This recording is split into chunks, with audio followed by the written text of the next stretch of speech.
এই যে আমাদের কল, এই হৃদয়টা আছে, প্রত্যেক দিন এখানে হাত দিলে বুঝবো তোমরা, ধাক্কা দেয় না, ধুক ধুক আওয়াজ করে না?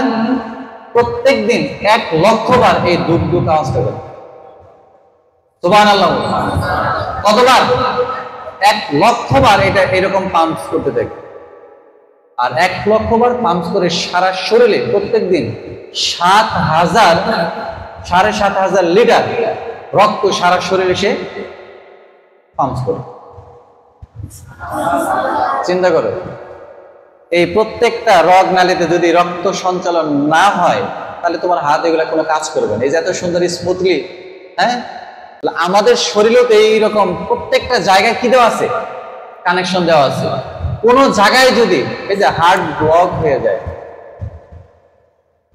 সেকেন্ডের জন্য যদি হার্ট ব্লক হয়ে যায়, মানুষ স্ট্রোক করে। কি করে? স্ট্রোক করে। স্ট্রোক করলে দেখো হার্ট ব্লক হয় দিনে শত শত হচ্ছে, শত শত মানুষ স্ট্রোক করতেছে, আমরা বুঝি না। তাহলে যে হার্ট ব্লক হয়ে গেলে রক্ত সঞ্চালন তোমার রক্তনালীতে ঠিক মতো করতে না পারলে, বাধাগ্রস্ত হইলে তখনই হার্ট স্ট্রোক করে। আর স্ট্রোক করে মানে কি, মুহূর্তের জন্য সে দুনিয়ার থেকে চলে যায়, আবার সিস্টেম করে তাকে ফিরে আনে একটু একটু। যদি কারো একবার ব্লক হয়ে যায়, বাঁচার সম্ভাবনাই।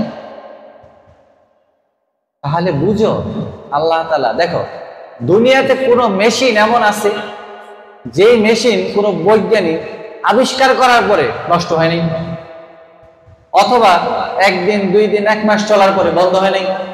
এরকম কোনো মেশিন আজ পর্যন্ত পৃথিবী থেকে আবিষ্কার করছে?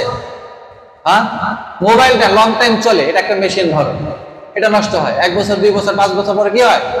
নষ্ট হয়, হ্যাং হয়। কম্পিউটার নষ্ট হয়, হ্যাং হয়। পৃথিবীতে যত মেশিন তুমি দেখো, চোখে আমরা দেখি, হাতে ধরেই সবগুলি নষ্ট হয়, একটা সময় ভ্যানিশ হয়ে যায়। কিন্তু মহান রব্বুল আলামিন যেদিন তোমার মায়ের গর্ভে 4 মাস পূর্ণ হয়েছে, তোমার মধ্যে রূহ ফুঁকে দিয়েছেন, এই রূহকে স্থাপন করেছেন, সেই দিন তোমার ভিতরে এই দুঃখ দুঃখ শুরু হয়েছে। এই মেশিনকে আল্লাহ এমন ভাবে আবিষ্কার করেছেন, মৃত্যুর আগ পর্যন্ত এই মেশিন আর কোনো নষ্ট হয় না। এই যে দুনিয়াতে আমরা যত মেশিন দেখি, কিছুদিন পর পরে রিপেয়ার করতে হয় না, তেল দিতে হয়, মুছতে হয়, কত কিছু। আজ পর্যন্ত এই রূহটাকে কোনোদিন তোমরা রিপেয়ার করেছো? এটার যত্ন নিয়েছো? দুনিয়ার কোন মেশিন যদি রিপেয়ার করতে হয়, এটা মেকানিকের কাছে যেতে হয়।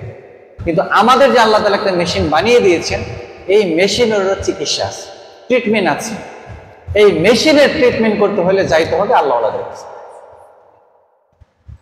এই মেশিনকেও রিপেয়ার করা যায়, যারা করে না তারা এমন ব্যাধিতে আক্রান্ত হয় যে বেঈমান, নাস্তিক, ঈমান হারা হয়ে মরতে হয়। আমার কথা বুঝে আসতেছে তোমাদের? সুতরাং তালিবুল আলেমদেরকে আমি বারবার একটা কথা বলেছি, 2 জন মুরব্বী তোমার লাগবে, ইসলাহি মুরব্বী, তালিমি মুরব্বী। পড়ালেখার জন্য তোমার তালিমি মুরব্বীর পরামর্শ, ইসলাহি মুরব্বীর জন্য এই মেশিন ঠিক করার, এই মেশিন রিপেয়ার করার, এই মেশিনকে দিন দিন ডে বাই ডে উন্নত করার জন্য আমার একজন ইসলাহি মুরব্বী অবশ্যই লাগবে। যদি এই মুরব্বী না থাকে তাহলে এই মেশিন তোমার জং ধরবে, এই মেশিনে প্রবলেমস হবে, এই মেশিন নষ্ট হয়ে গেলে তোমার দুনিয়ার কোনো কাজই ভালোভাবে করতে পারবে না। কোন একটা মেশিন দুনিয়াবি হাইসিয়তেও যদি আমরা লক্ষ্য করি, সিম্পল ভিতরে কোনো সমস্যা হলে সে সার্ভিস ভালোভাবে দেয় না। তোমার ভিতরের এই মেশিন যদি নষ্ট হয়ে যায়, এই দুনিয়ার মানুষকে তুমি কখনোই ভালো সার্ভিস দিতে পারবে না। সুতরাং এই মেশিন তোমার ঠিক করতে হবে, আর এই মেশিন ঠিক করতে হলে তোমার আল্লাহওয়ালাদের কাছে যেতে হবে, পীর মাশায়েখের কাছে যেতে হবে, হক্কানি উলামায়ে কেরামের শরণাপন্ন হইতে হবে। আদারওয়াইজ এই মেশিন তোমার ঠিক করা পসিবল না। সুতরাং তালিবুল আলেম এই একটা শব্দ অনেক গুরুত্বপূর্ণ। এটার মহত্ব, এটার মর্ম যদি আমরা উপলব্ধি করতে না পারি, তাহলে এটা কখনোই ঠিক করা সম্ভব না। তোমার মূল্য কত মূল্য, তুমি যদি তোমার মূল্য নিজেই না জানো, তাহলে তোমাকে মূল্যায়ন তুমি কিভাবে করবে? তুমি যদি তোমার মূল্য না জেনে তোমাকে মূল্যায়ন করতে না পারো, তাহলে দুনিয়ার অন্য মানুষ তোমাকে কিভাবে মূল্যায়ন করবে? আদার্স অন্যদের মূল্যায়ন আমাকে পেতে হলে আমার নিজেকে মূল্যায়ন করা শিখতে হবে। বড় হইতে হবে। কেন সময় তোমরা নষ্ট করো? Don't waste your time.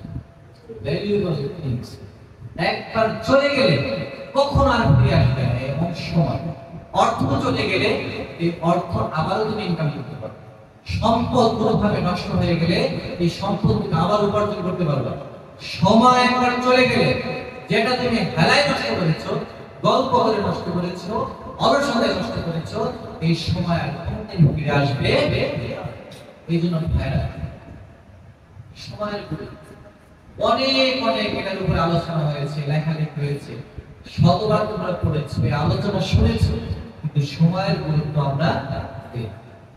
সেটা আমার পড়ালেখার ক্ষেত্রে হোক, আমার নৈতিকতা ঠিক করার ক্ষেত্রে হোক, আমার দুনিয়ার সব কিছু ঠিক করার ক্ষেত্রে আমাকে সময়ের গুরুত্ব দিতে হবে। সেজন্য বলি, যে মানুষটা এখন থেকে এই রূপ নামক মেশিনটাকে সংশোধন করে, এটাকে রিপেয়ার করে করে এটাকে বড় করবে, এটা লালন করে করে এটাকে শেষ পর্যায়ে নেবে, তাহলে এই মেশিন পরবর্তীতে যে সার্ভিস দিবে, আর যেটা 40 বছর পরে গিয়ে একবার সার্ভিস করা হয়, ওই মেশিন আর এই মেশিনের মধ্যে আসমান আর জমিন ফারাক হবে। ওই মেশিন ওই সময় গেছে সার্ভিস দিবে, আর যেটা এখন থেকে যত্ন সহকারে রাখা হয়েছে, রিপেয়ার করা হয়েছে, বারবার সংশোধন করা হয়েছে, এই মেশিনের সার্ভিস এটা কখনোই এক হয় না। সুতরাং আমি তোমাদেরকে বলবো যে এই মেশিনের পরিচর্যা করো, এখন এটা যত্ন, এটাকে কালো দাগ করতে দিও না, এটার মধ্যে জং করতে দিও না, এটাকে সবসময় মসৃণ তেল দিয়ে খুব সুন্দর অবস্থায় রাখো। যদি এইভাবে এটাকে যত্ন করে রাখতে পারো, ইহকাল দুনিয়া এবং আখিরাত উভয়টাতে তুমি সফলতা অর্জন করবার কোনো সন্দেহ নেই। কারণ আল্লাহ তোমার দিলের হালাত জানেন। রব্বুল আলামিন তোমার দিলের হালাত জানেন।